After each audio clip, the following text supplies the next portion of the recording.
um dos candidatos que aparece nas pesquisas de opinião pública como favoritos à disputa presidencial de 2018 é o deputado federal Jair Bolsonaro. Na última pesquisa da Datafolha apareceu com 17%, em segundo lugar, perdendo apenas para o ex-presidente Luiz Inácio Lula da Silva, nessa corrida rumo à presidência em 2018. Vamos a Brasília, vamos à capital federal, onde está Délio Rocha, ao lado do deputado federal Jair Bolsonaro, presidenciável Jair Bolsonaro. Boa tarde, Délio Rocha.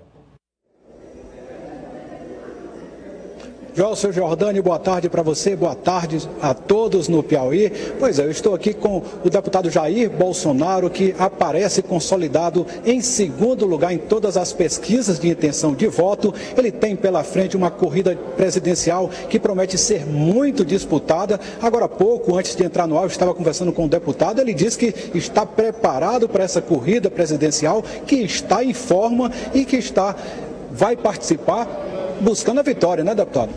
Olha, nós temos o povo ao nosso lado, não temos estrutura e temos também a verdade. A minha vida pregressa, 16 anos de capitão do Exército, também ajuda a potencializar essa credibilidade junto à população brasileira. Então é com esse espírito, sem obsessão, mas encarando como uma missão de Deus, é que nós nos preparamos para disputar possivelmente as eleições no ano que vem. Deputado, no último final de semana, o governador Geraldo Alckmin falou já como candidato, fez um discurso de candidato, inclusive tentando ali se vender como candidato anti-Lula, tentando uma polarização com o ex-presidente. Só que nesse momento quem está polarizando com o ex-presidente é o senhor. Como o senhor está acompanhando essas pesquisas de intenção de voto que colocam o senhor em segundo lugar? Quanto às pesquisas, a gente lamenta, né?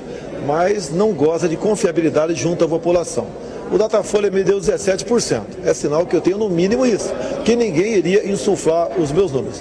Quanto aos demais pré-candidatos, no caso aqui, Geraldo Alckmin, em toda essa pré-convenção que houve lá, todas pessoas importantes do PSDB que ocuparam da tribuna me criticaram. É sinal então que eu estou no caminho certo.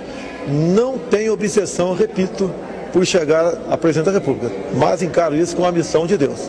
Não pode desejar boa sorte aos outros candidatos, não estaria na minha frente, mas que Deus ilumine a população brasileira, acorde-os para a realidade, para a extrema importância do voto por ocasião das eleições do ano que vem. Deputado, o senhor lidera nas redes sociais, é o candidato com o maior número de seguidores. Qual o sucesso que o senhor atribui? Por que esse sucesso com os mais jovens? Olha, primeiro é a verdade. A garotada abriu os olhos para o que é a esquerda no Brasil. Porque hoje em dia, em especial com as mídias sociais, eles têm acesso ao mundo todo, às informações do mundo todo. E eles não querem, por exemplo, que no Brasil se instale o socialismo ou o comunismo tão apregoado pela esquerda ao longo de décadas. Então, abrindo os olhos para isso, eles olharam os possíveis pré-candidatos e passaram a me seguir e acompanhar. E eu tenho uma história muito grande dentro da Câmara dos Deputados. Isso, no meu entender, despertou a garotada. Hoje tem aproximadamente 40% do jovem entre 16 e 24 anos ao nosso lado. Deputado Joelson Jordano, nosso apresentador, tem uma pergunta para o senhor.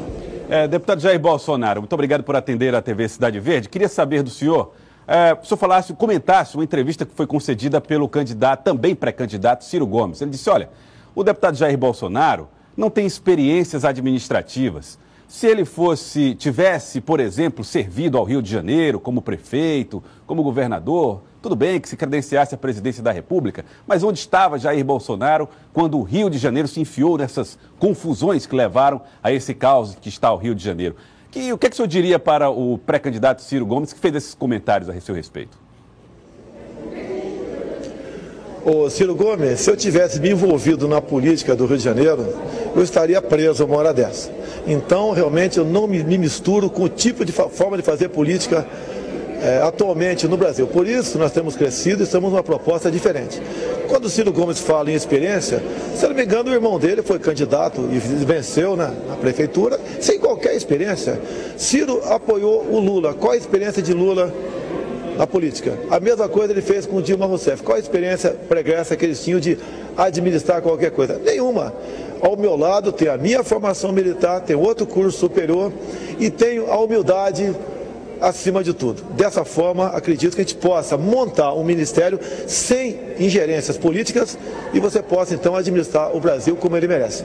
Deputado, geralmente o senhor é criticado pelo seu discurso, inclusive tem críticas fortes que falam que o senhor é racista, que o senhor é homofóbico, que o senhor é uma pessoa que desagrega e que não vai nunca unir o país. O que o senhor diria para esses críticos?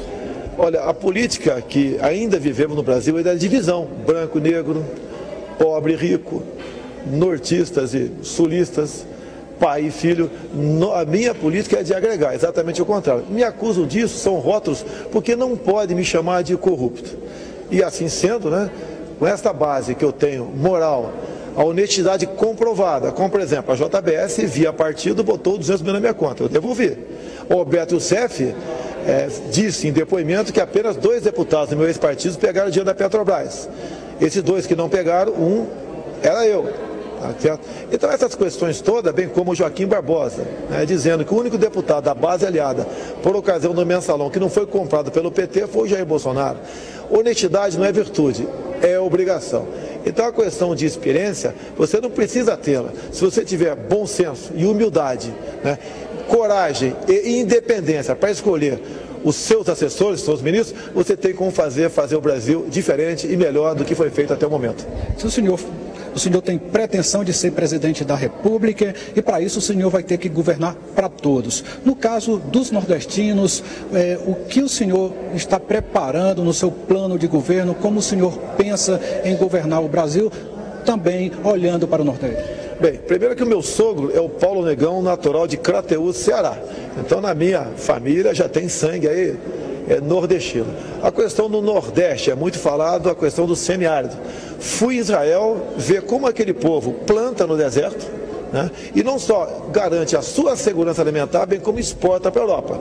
Fui ver também a criação de peixe, piscicultura deles. Essa tecnologia usada lá, eles querem usar aqui no Brasil. O que falta é acordo. Você pode ver, a Dilma Rousseff se afastou de Israel. Ela levou 1 ano e não aceitou as credenciais do embaixador israelense. Ou seja, é uma política de separação, de animosidade. E nós buscamos exatamente o contrário. Então, quem dá prova de conciliador sou eu, e não quem me antecedeu. Deputado, o senhor reina nas redes sociais, mas no ano que vem o senhor vai ter que andar ainda mais do que o senhor vem andando hoje pelo Brasil e deve, inclusive, viajar por todos os estados. Mas, por enquanto, o senhor não conta com uma estrutura partidária grande, o senhor está no PSC, que é um pequeno partido, deve mudar ano que vem para outro partido, mas também pequeno. Como o senhor vai enfrentar, por exemplo, a falta de tempo na televisão? Olha, se é para eu fazer composições, eu vou fazer o que os outros fizeram até o momento. As composições se faz já acertando as indicações políticas que ficam de forma secreta, ninguém fica sabendo. Depois que o elemento assume, daí ele mostra quem seriam os seus ministros. Não farei isso, porque as indicações políticas levam à ineficiência do Estado e à corrupção. E nós vamos fazer algo diferente. Se é para fazer a mesma coisa, eu estou fora. Tenho certeza que temos como fazer dessa forma, sem televisão, sem dinheiro, sem estrutura partidária, um governo realmente que tenha a cara que o povo brasileiro mereça. Uma pergunta do estúdio, deputado. Deputado, o general Mourão tem sido muito polêmico porque tem dado declarações em torno da possibilidade de uma interferência dos militares no Brasil. E na última declaração que ele deu, ele disse, olha, o Exército está atento. O Exército está atento a tudo que está acontecendo no Brasil. Eu queria que o senhor avaliasse essas declarações do general Mourão e qual é a possibilidade que o senhor vê hoje de uma intervenção militar no Brasil nesse cenário atual. Em nenhum momento o general Mourão falou em intervenção militar. Quando ele fala o Exército está atento, tem que estar atento. Ora, meu Deus do céu, ou vamos excluir o setor militar do que acontece na sociedade? A última entrevista, a última palestra que ele deu, ele falou que a Câmara dos Deputados é usada como balcão de negócio por parte do presidente. Alguma mentira disso? Algo que todos não saibam? Então o General Mourão, eu conheço há algum tempo, é meu contemporâneo de academia, paraquedista, um homem honesto acima de tudo e um homem patriota, tem o coração verde e amarelo. Caso eu chegue lá, o General Mourão terá espaço no meu governo, sim, não como meu subordinado, mas ao meu lado para governar o Brasil. Deputado, o senhor vê possibilidade de morrer na praia ano que vem, ou o senhor já se vê no segundo turno, e com quem o senhor disputaria o segundo turno, na sua opinião? Hoje em dia, não há dúvida, disputaria com o Lula. Eu não sei o que vai acontecer com o Lula. Eu espero que o Lula seja julgado até lá e a justiça decida se ele vai ser condenado ou absolvido. Não posso estar preocupado com quem porventura iria ao segundo turno. Digo mais, de acordo com o meu vice, que eu não posso declarar ainda que está em fase de namoro, eu tenho certeza que não haverá segundo turno. A população cada vez mais está abrindo os olhos para quem é Jair Bolsonaro e vê que eu estou no caminho certo. Afinal de contas, todos os partidos estão preocupados comigo. E é um bom sinal. É sinal que faremos uma política diferente para o Nordeste e para o Brasil. Mais uma pergunta do estúdio.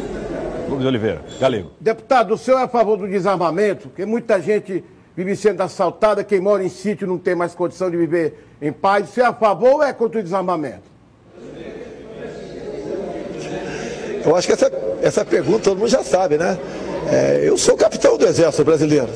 A arma de fogo serve não só para defender a vida do cidadão, bem como para garantir a liberdade do povo. Todas as ditaduras foram precedidas de campanhas de desarmamento. Inclusive, tenho dito ao homem do campo, no que depender de mim, você terá fuzil para defender a sua propriedade privada. E a pergunta, a propriedade privada é sagrada ou não é? Se é sagrada, você tem que defendê-la. Quer seja um pedaço de terra no campo, quer seja o teu apartamento ou tua casa na cidade. E a violência, nós não vamos combater com política de paz e amor. Se tem que combater com energia e muitas vezes com mais violência ainda. Por isso, no que depender de mim, o cidadão de bem terá a posse de arma de fogo. E grande parte da população terá direito, depois de alguns testes, né, o porte de arma de fogo também. Tem gente até que brinca, deputado, que o senhor vai dar o Bolsa Fuzil.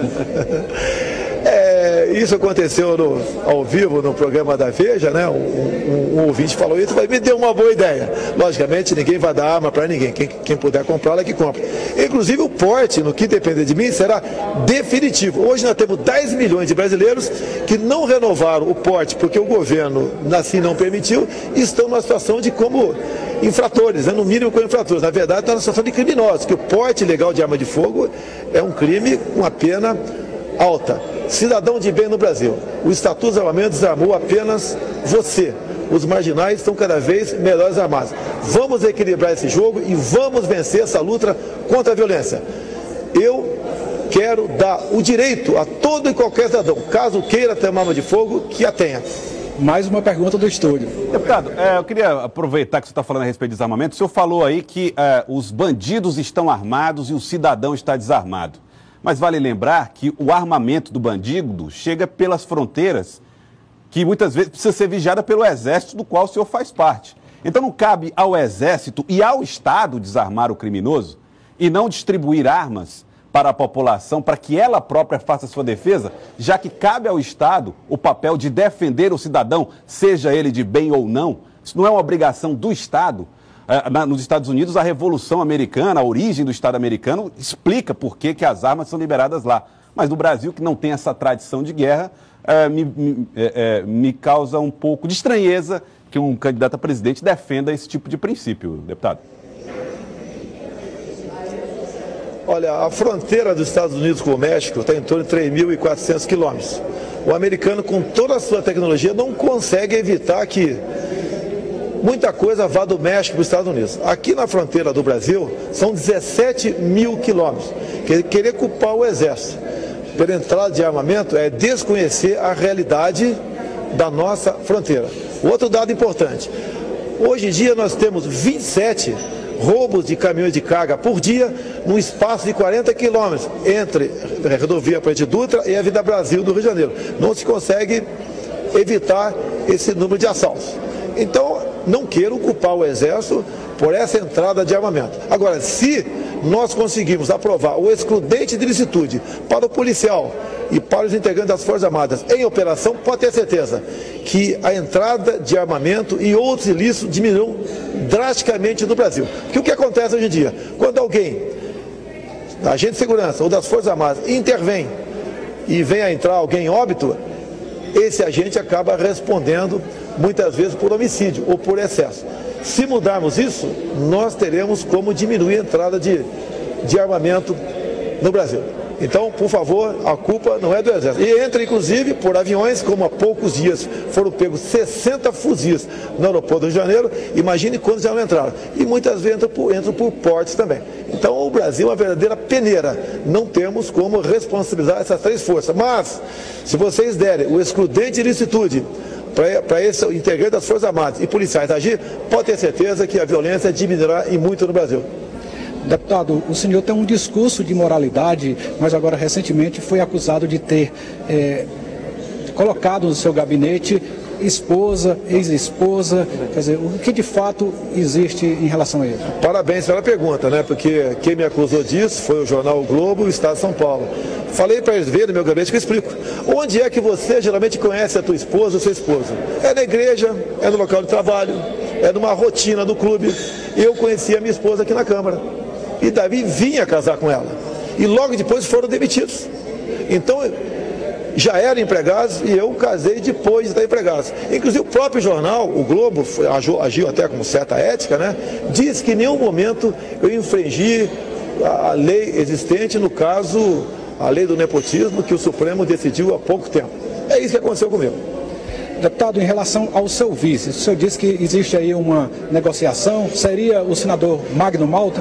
É o nome mais cogitado no momento. Por coincidência, hoje viajei com o Magno Malta do Rio para cá. De novo, conversamos sobre isso. A decisão nossa, né, se eu seria o cabeça de chapa ou até ele, que ele fala também isso daí, seria, no meu entender, nosso entendimento, depois do Carnaval. Deputado, para finalizar, o senhor está falando para uma emissora do Piauí, para a TV Cidade Verde. O que o senhor diria para quem está acompanhando a gente nesse momento, acompanhando essa entrevista, o senhor como um presidenciável, o que o senhor teria a dizer para os piauienses, para que ele acredite no senhor? Olha, você tem que olhar na cara das pessoas, né? Não podemos acreditar em Papai Noel. É uma época agora que todo mundo posa de bonzinho. Quando, por exemplo, a reforma da Previdência foi apresentada na Câmara, por coincidência, eu estava no Piauí. Tá? E daí vem lá, nessa reforma que está aí, já sofreu modificações, mas está aí, mantém 65 anos de aposentadoria. E, segundo o IBGE, a expectativa de vida no Piauí é de 69 anos. Então não podemos ter uma reforma da Previdência de 65, onde a expectativa de vida é de 69. Eu acho que isso é uma forma de dar uma satisfação para o povo do Piauí, que nós nos interessamos por eles. Pergunta do estúdio. Pergunta, deputado Jair Bolsonaro. Olha, aqui no Piauí, o ex-presidente Lula sempre teve boa performance nas urnas. O que o senhor acha em relação à possibilidade dele não conseguir disputar as eleições de 2018? O senhor acredita que ele deve ser condenado? O senhor gostaria de ver o ex-presidente Lula condenado? Olha, a idade que eu tenho, a minha experiência aqui, eu não posso falar que eu gostaria ou que eu não gostaria. Eu espero que a justiça julgue. A nossa justiça é um tanto quanto demorada. E eles decidam. Esse tem que ser o papel de alguém que está aqui no Poder Legislativo. Nós aqui fazemos leis, o Judiciário julgue. Pelo que eu sei, 2 desembargadores do TRF4 já deram o seu voto. Não sabemos qual é. Falta um terceiro. Acredito então que estamos na iminência de ver o Lula julgado. Só para encerrar, no eventual segundo turno com o senhor, quem o senhor queria como candidato lá para disputar o segundo turno? Não estou preocupado com isso. Se for o Lula, se for o Alckmin, se for a Marina, o Ciro, seja quem for, nós não estamos aqui não é uma disputa por mim. Eu quero é que o povo, né, acredite numa proposta viável para tirar o Brasil da crise e que se encontra. E quando se fala em honestidade, eu repito aqui, honestidade não é virtude, é obrigação. E já fomos mais do que comprovados no tocante a isso. E gente que tem a coragem de algumas questões tratar com radicalismo. Você tem que radicalizar no combate à corrupção, radicalizar no combate à violência no Brasil, radicalizar na questão do material escolar. Não podemos admitir a ideologia de gênero. Tá? Tem aqui muita gente do Nordeste nos assistindo agora. Você quer chegar em casa e encontrar teu filho brincando de boneca por influência da escola? Não, eu também não quero encontrar minha filha, né, brincando com brinquedos de meninos por influência da escola. Vamos respeitar a inocência da criancinha em sala de aula. Vocês vão ver aqui alguém que vai defender e valorizar a família brasileira. Vai respeitar, repito, a inocência da criança em sala de aula. Vai fazer comércio com o mundo todo todo, sem o viés ideológico. Alguém que vai tratar todos iguais, não interessa onde ele nasceu, a cor da pele ou o seu gênero. O seu discurso às vezes não pode gerar uma intolerância? Não existe isso, é exatamente o contrário que eles fazem. Quem fala em ódio o tempo todo é eles. E quem nos divide em classes são eles. O PT criou cotas. Eu te pergunto, nós temos, por exemplo, embaixo de um prédio, um pilotismo, um prédio tem lá um piauiense e um afrodescendente. Ambos, cada um tem um filho, a mesma idade. Eles prestam um concurso, por exemplo, o do piauiense tira 9, não assume. O afrodescendente tira 7 e assume. Não tá sendo feita uma discriminação com o nordestino? Os dois não são sofridos? Por que essa política de nos dividir? Então eu não prego ódio, eu prego união. Não interessa se é o filho do piauiense ou do afrodescendente. Tirou a maior nota? Toma posse naquele concurso público ou entra na universidade. Ou tem que ser diferente disso. Até porque o Exército nos dá uma vivência de igualdade, é tratar os subordinados com afeição. E nós fazemos isso. Queremos um Brasil unido, uma só pátria, um só coração, uma só bandeira, sem essa história de cor. Como é que você vai fazer cota na Bahia, que lá mais de 70% são afrodescendentes? Que divisão é essa? Vamos fazer o Brasil igual para todos. Pode ter certeza, o Brasil ocupará um local de destaque no mundo que ele merece. Deputado Jair Bolsonaro, obrigado por participar do Jornal do Piauí. E agora a gente volta aos estúdios. É com você, Joelson.